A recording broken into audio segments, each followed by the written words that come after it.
My name is Lorraine Warren. My husband Ed and myself were called by Janet Smurl to this home that we are now in just prior to the Christmas holiday.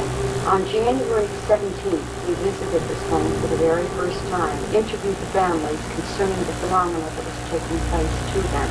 The phenomena began quite a while ago, but began to climax at this time. We are in their home again today on February 14th, 1986. Jack, can you give us your full name? Well, my name is Jack Smurl.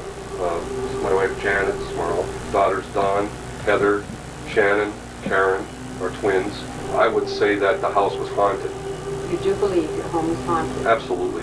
In the quiet town of West Pittston, Pennsylvania, a family claimed to live with something not of this world. For more than a decade, their home became a battlefield between the living and the dead. Stay with me, because by the end, you'll hear the chilling truth behind the Smurl haunting from Lorraine Warren.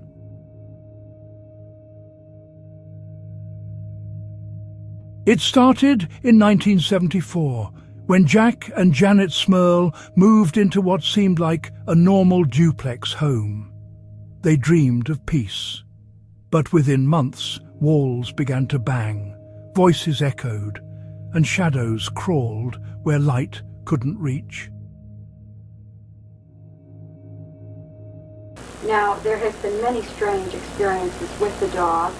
One in particular where you heard this howl coming from the dog, and the dog was sleeping right next to you. One night we were laying in bed. We weren't sleeping as yet, and Simon started to howl. And it wasn't like a normal howl, okay? It was like something I would describe from the graveyard type.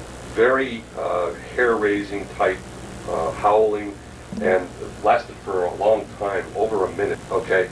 And what I tried to do first was I tried to take my hand off of the bed to pet Simon, and something was holding my hand back, and I couldn't move it. It was something just invisible, though. right, and I couldn't move my hand, and so I kept trying to push it forward, but I couldn't do it. So I pulled it the opposite way, and it finally let go. Then I put my hand on Simon, and the howling continued all this time. I put my hand on Simon, and Simon was fast asleep. He was laying on his side with all four legs, on his side, fast asleep, very unaware of what was going on. Certainly was not coming from the animal. No, and no part of his body was moving at all. I had my hand right on his stomach, towards his shoulders, and there was no movement in Simon whatsoever. It wasn't just sounds. Objects levitated, drawers slammed shut, and an invisible hand scratched at the walls. Janet said she felt a cold presence at night, whispering her name.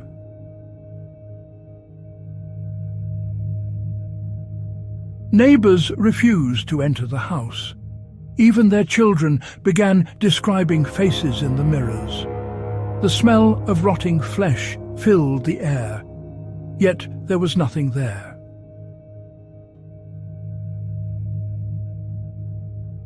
Desperate, the Smurls contacted Ed and Lorraine Warren, the famous paranormal investigators. Lorraine claimed she saw 4 dark spirits, one of them a demon that fed on fear. The Warrens said an exorcism was the only hope. But even after priests blessed the home, the attacks didn't stop. One night, Jack Smurl said he was pinned to the bed, unable to move, a dark shape breathing over him. The Warrens described this case as one of the most violent hauntings in America.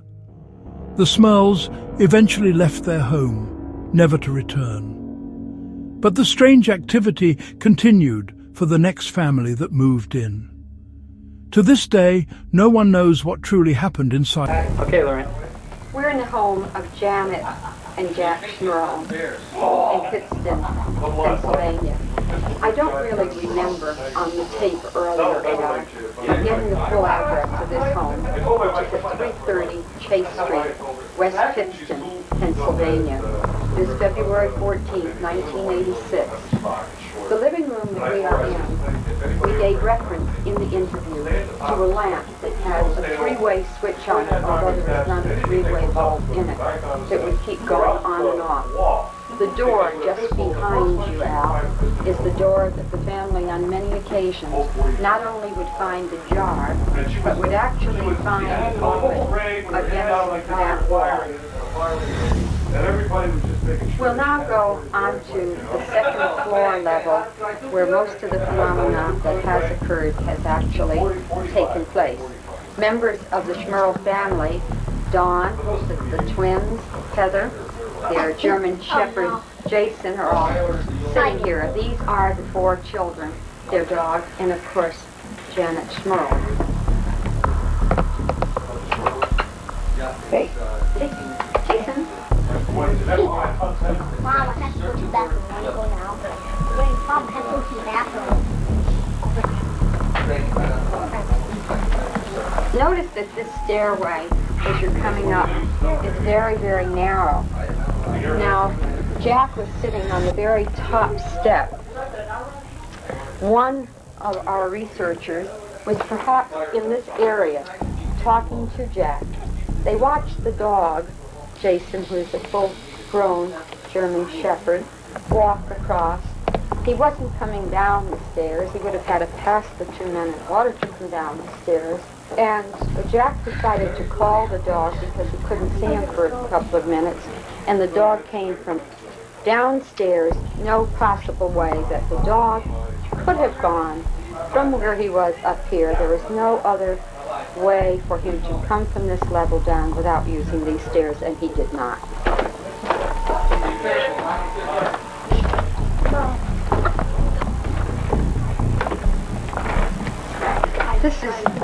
This is the hallway where the family has experienced the rappings all the way down the hallway, where they have experienced the voices, some sort of magic whispering, but they also are able to distinguish the fact that there are a conversation going on between a man and a woman. We're now entering the master bedroom. The master bedroom is where a good deal of the phenomena has occurred, where Janet, sleeping on this side of the bed, has been pulled out by her legs. The dog, Jason, will sleep on this side. I gave reference earlier to the howling noise that would come from the dog. This is where he would be laying. This is where Jack was hit. But I think one of the most outstanding things is the fact, I will show you how these drawers work. Now, it's kind of hard to have them swing, and yet this is how they will swing back and forth at great speed when the infestation or phenomena is occurring. Actually, I'm able to move them a little easier than we were able to move them early on. At times, it will only be that Janet would find it a little ajar, but on this one occasion when she was in the room, the door was going in and out very, very quickly. These are also the walls where they will hear and experience the rapping sounds. This television set, although I don't remember discussing it during our interview, unplugged or not on, will become illuminated like a bright light. No picture on it, but they will actually see that light up. They will get a buzzing sound that seems to be associated with this tape recorder that is on. The buzzing sound actually is probably not coming from the tape itself, but actually altering the state of consciousness of the people in the room, Jack and Janet. This is the room occupied by the 13-year-old girl and the 16-year-old girl. Most of the phenomena that occurs in this room seems to happen in and around the closet area, although in this room we have had the disappearance and reappearance of personal objects of the two teenage girls. This is the closet area, and especially in the back of this closet, where they will hear much of the rapping that takes place in this bedroom in particular. Now, in the room of the twins, the two little 7-year-old girls, there seems to be very little that actually happens in this room. This is a very tiny, little small room. Although the family described something that was rather strange.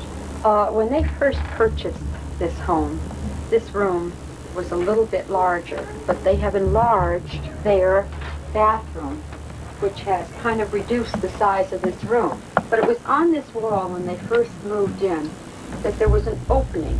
Not an opening where you would have stove or any form of heat because there was no chimney behind there. And then up from that hole was a dark mark on the walls that no soap and water, no detergents, and certainly 4 coats of paint could not cover. That is the reason why this room is paneled. Walls. If you enjoyed this story, hit like, subscribe, and join Beyond Fear.